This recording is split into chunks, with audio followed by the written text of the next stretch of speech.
Vous êtes-vous déjà retrouvé au supermarché à regarder des sacs de riz blanc et de riz complet, vous demandant lequel est le plus sain? C'est une question courante et la réponse pourrait être plus complexe que vous ne le pensez.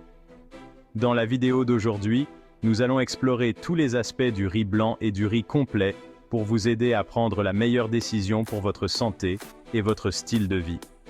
Nous approfondirons le contenu nutritionnel, les méthodes de cuisson, comment chaque type est absorbé par le corps, les problèmes de santé potentiels tels que l'arsenic et les phytates, et lequel est, en fin de compte, le plus bénéfique pour vous. Commençons par comprendre les bases. Quelle est la différence entre le riz blanc et le riz complet? À première vue, ils peuvent sembler être des grains similaires, mais ils sont assez différents. Le riz complet est un grain entier qui conserve encore son germe et son endosperme. Ces parties contiennent la majeure partie des fibres, des vitamines et des minéraux du grain. Le riz blanc, en revanche, a été débarrassé de son son et de son germe, ne laissant que l'endosperme fécule. Bien que cela rende le riz blanc plus moelleux et plus rapide à cuire, cela élimine également une grande partie de ses nutriments. Cette simple différence entre le riz complet et le riz blanc raffiné a un effet profond sur la façon dont chaque type de riz affecte votre corps. Mais cela fait-il automatiquement du riz complet le meilleur choix? Pour le savoir, examinons les choses plus en détail, en commençant par la valeur nutritionnelle. Comparons les profils nutritionnels de ces deux grains populaires.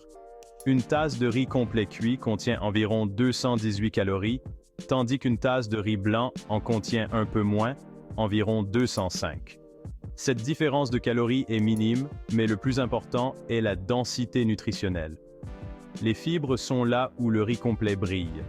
Il fournit environ 3,5 g de fibres par tasse, contre moins d'1 gramme pour le riz blanc. Les fibres sont essentielles pour favoriser une bonne digestion, aider à contrôler le cholestérol et réguler la glycémie. Elles contribuent également à une sensation de satiété, ce qui peut être important si vous essayez de contrôler votre poids. En ce qui concerne les vitamines et les minéraux, le riz complet est riche en vitamine B, en magnésium, en phosphore et en manganèse, qui sont essentiels à tout, de la production d'énergie à la santé des os. Le riz blanc, en revanche, perd la plupart de ses nutriments au cours du processus de raffinage. Bien que de nombreuses marques de riz blanc soient enrichies en vitamines comme l'acide folique et le fer, les nutriments ajoutés ne reproduisent pas entièrement le profil nutritionnel naturel du riz complet. Cependant, cela nous amène à une question importante. Dans quelle mesure votre corps absorbe-t-il ces nutriments? Bien que le riz complet contienne plus de vitamines et de minéraux, votre corps ne les absorbe pas tous efficacement. C'est parce que le riz complet contient des phytates, également connus sous le nom d'antinutriments. Les phytates se lient à des minéraux comme le fer, le zinc et le calcium, ce qui rend difficile leur absorption par l'organisme. Cela ne signifie pas que le riz complet est mauvais pour vous. Cela signifie simplement que vous n'en tirez peut-être pas autant de minéraux que vous le pensez. Le riz blanc, quant à lui, ne contient pas de phytates, car le son et le germe ont été supprimés. Par conséquent, bien que le riz blanc contienne moins de nutriments dans l'ensemble, les minéraux qu'il contient sont plus faciles à absorber par votre corps. Ceci est particulièrement important pour les personnes qui risquent de souffrir de carences en minéraux ou pour celles qui dépendent du riz comme élément important de leur alimentation. Mais cela ne signifie pas que le riz blanc est automatiquement le meilleur choix. La présence de phytates dans le riz complet peut en fait offrir certains avantages pour la santé, comme la protection contre le stress oxydatif et potentiellement la réduction du risque de certaines maladies chroniques. C'est un peu comme un numéro d'équilibriste. L'une des principales différences entre le riz blanc et le riz complet est la façon dont ils affectent votre glycémie. L'indice glycémique, ou IG, mesure la vitesse à laquelle un aliment augmente votre glycémie, ce qui peut avoir un impact majeur sur votre niveau d'énergie, surtout si vous êtes diabétique ou si vous essayez de contrôler votre glycémie. Le riz complet a un indice glycémique d'environ 50, ce qui est considéré comme faible à modéré. Sa teneur en fibres contribue à ralentir l'absorption des sucres, ce qui permet d'obtenir une glycémie plus stable. Cela peut prévenir les baisses d'énergie et faire du riz complet un meilleur choix pour les personnes qui essaient de gérer le diabète ou la sensibilité à l'insuline. Le riz blanc, quant à lui, a un indice glycémique beaucoup plus élevé, d'environ 72. Cela signifie qu'il provoque une augmentation plus rapide de la glycémie, suivie d'une éventuelle baisse d'énergie. Bien que cela puisse être utile si vous avez besoin d'un coup de pouce énergétique rapide, comme après un exercice physique, cela peut entraîner une sensation de faim peu de temps après et n'est peut-être pas le meilleur choix pour la gestion de la glycémie à long terme. Maintenant, un problème de santé dont vous n'êtes peut-être pas conscient en ce qui concerne le riz est le potentiel de contamination par l'arsenic. L'arsenic est un élément toxique naturellement présent dans l'environnement, et le riz est particulièrement efficace pour l'absorber du sol et de l'eau. Le riz complet a tendance à contenir plus d'arsenic que le riz blanc, car l'arsenic s'accumule dans les couches externes du grain, qui sont éliminées lors de la transformation du riz blanc. Cela ne signifie pas que vous devez éviter complètement le riz complet, mais c'est un élément à garder à l'esprit, surtout si le riz constitue une part importante de votre alimentation.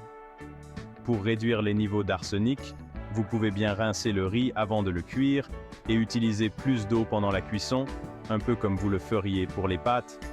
Cette étape simple peut réduire les niveaux d'arsenic jusqu'à 60%. Le riz blanc, dont le son a été retiré, contient généralement des niveaux d'arsenic plus faibles, ce qui en fait une option plus sûre si vous êtes particulièrement préoccupé par l'exposition. Il est important de noter que les niveaux d'arsenic dans la plupart des riz restent faibles et ne devraient généralement pas présenter de risques importants pour la santé, sauf si le riz est consommé en grande quantité et régulièrement. Parlons maintenant du temps de cuisson. Si vous manquez de temps, le temps de cuisson peut être un facteur décisif dans le choix entre le riz blanc et le riz complet. Le riz blanc cuit en 15 à 20 minutes environ, ce qui en fait une option rapide et pratique pour les dîners de semaine. Sa saveur neutre et sa texture moelleuse le rendent également incroyablement polyvalent, s'intégrant facilement à un large éventail de plats. Le riz complet, quant à lui, prend plus de temps, entre 45 minutes et 1 heure, en raison de sa couche de son. Bien que cela puisse sembler être un inconvénient, la saveur de noisette et la texture moelleuse du riz complet peuvent ajouter plus de profondeur et d'intérêt à vos repas, sans parler des nutriments supplémentaires. Si vous manquez de temps mais que vous souhaitez profiter des avantages du riz complet, certaines marques proposent du riz complet pré-cuit ou à cuisson rapide, ce qui peut réduire considérablement le temps de cuisson, tout en conservant la majeure partie de sa valeur nutritionnelle. Maintenant, avec toutes ces informations, nous arrivons à la grande question. Le riz complet est-il plus sain que le riz blanc? La réponse courte est « Cela dépend de vos objectifs de santé et de votre style de vie ». Si vous cherchez à augmenter votre consommation de fibres, de vitamines et de minéraux, le riz complet est le grand gagnant. Sa teneur en fibres favorise la digestion, le contrôle du poids et la gestion de la glycémie, tandis que les vitamines et minéraux supplémentaires contribuent à la santé globale. Cependant, si vous êtes préoccupé par les phytates ou si vous avez besoin d'une source d'énergie rapide et facilement digestible, le riz blanc peut être la meilleure option. Il est plus pauvre en arsenic, plus rapide à cuire et plus doux pour votre système digestif. Pour les personnes atteintes de maladies comme le diabète, le riz complet est souvent recommandé en raison de son indice glycémique plus faible et de son impact plus lent sur la glycémie. Mais pour les athlètes ou les personnes qui ont besoin d'un regain d'énergie rapide, le riz blanc peut répondre à ce besoin sans vous donner l'impression d'être lourd. En fin de compte, il n'y a pas de réponse unique. La meilleure option est de tenir compte de vos besoins alimentaires spécifiques, de vos préférences et de vos objectifs de santé. Vous n'êtes pas obligé de choisir l'un ou l'autre de manière permanente, vous pouvez intégrer les deux à votre alimentation en fonction de la situation. Pour conclure, le riz complet et le riz blanc ont tous deux leurs propres avantages. Si votre objectif est d'améliorer votre santé globale, de stabiliser votre glycémie ou de gérer votre poids, le riz complet vous apportera plus de fibres, de nutriments et une libération d'énergie plus lente. Mais si la commodité, l'énergie rapide ou une digestion plus facile sont plus importantes pour vous, le riz blanc peut toujours faire partie d'une alimentation saine et équilibrée.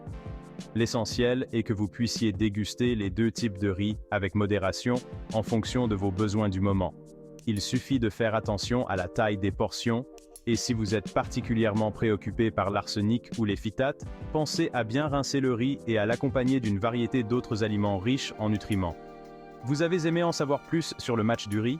Vous voulez faire partie de notre communauté de vie saine? Cliquez sur le bouton d'abonnement maintenant. Explorez la description pour découvrir nos liens de sélection de riz et préparez-vous pour notre prochaine vidéo qui regorge de conseils sur la façon de nourrir votre corps avec des aliments nutritifs et de rester actif grâce au sport et à l'exercice. Rejoignez-nous dans ce voyage vers le bien-être. On se voit là-bas.